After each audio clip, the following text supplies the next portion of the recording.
ओम साई राम। आज रात्रि के साईं संदेश में साईं बाबा कह रहे हैं अपनी सभी भक्तों से। उससे पहले मैं आपको बताना चाहता हूँ, अगर आपने अभी तक हमारे चैनल को लाइक, शेयर और सब्सक्राइब नहीं किया है तो दोस्तों हमारे चैनल को लाइक, शेयर और सब्सक्राइब ज़रूर करें। धन्यवाद आपका।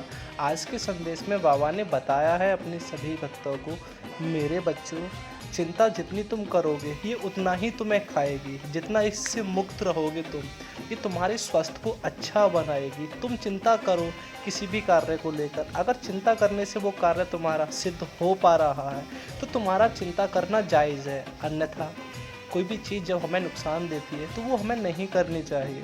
हमें चिंता से आज ही मुक्त हो जाना चाहिए।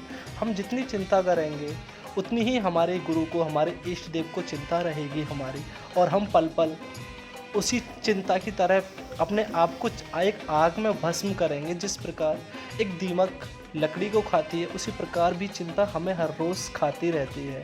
हमें एहसास हो या ना हो, लेकिन हमारा मस्तिष्क धीरे धीरे कार्य करना बंद कर देता है। हमारा मस्तिष्क कभी चिंता में स्थिर नहीं रह पाता है, और ना ही हमें कभी चिंता में कोई भी बड़ा फैसला नहीं लेना चाहिए। कभी हमें सुख में कभी किसी को कोई वचन नहीं देना चाहिए।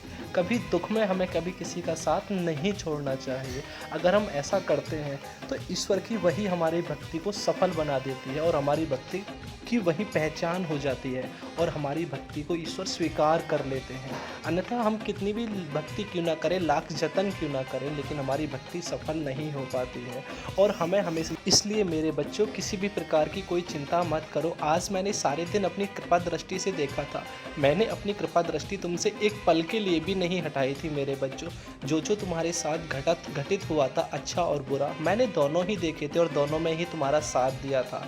तुम्हारा हाथ मैंने उस मजबूरी में भी नहीं छोड़ा था जिस मजबूरी में आज तुम घिरे हुए थे। चारों तरफ से तुम्हें मजबूरी ने घेर रखा था, लेकिन मैंने तुम दोनों को ही घेर रखा था। तुझे भी बचा रखा था, और मजबूरी को तेरे पास तक नहीं आने दिया था।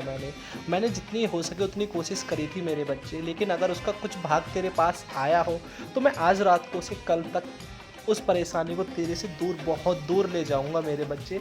अब तू किसी भी प्रकार की चिंता मत कर, और ये जो तू अभी मेरे पास नहीं आया है ना मेरी पूजा के लिए, अभी कुछ मत सोच और मेरे पास आ। मुझे सारी बातें बता के, मैं तेरे मुंह से तेरी सारी बातें सुनना चाहता हूँ, और तुझे ही इन बातों का हल बताना चाहता हूँ मेरे बच्चे। अब तू मेरे पास आ सकता है मेरे पास मेरे बच्चे। मेरा आशीर्वाद हमेशा तेरे साथ है। मैं ना तुझसे दूर हूँ और ना कभी हो पाऊँगा। सदा खुश रहो। ओम।